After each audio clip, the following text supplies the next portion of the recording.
प्रसन्नजीत महांती मृत्यु आम गोटे बड़ दुखर कारण और सुखर छाया खेदेले से कटक ओएमसी दीर्घ 25 वर्ष धरी आम गोटे इंटर स्कूल कंपिटिशन हुए से जज भाव साहय करते जो टाइम आम डाकीचु ओएमसी कंपेन सी केवे ना करना स्वतः में से आम बहुत साहय कर तेणुक ओएमसी गोटे बहुत क्षति से प्रभु परिवार को आशीर्वाद करूँ एवं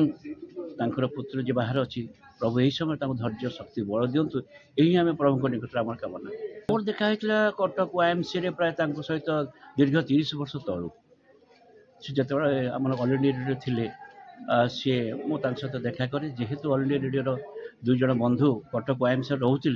से माध्यम देखाई से दिन ठारू आज पर्यंत से आम निरवच्छिन्न भाव साहय कर प्रभु चरण निकट आत्मार सद्गति निमंते प्रार्थना करुँच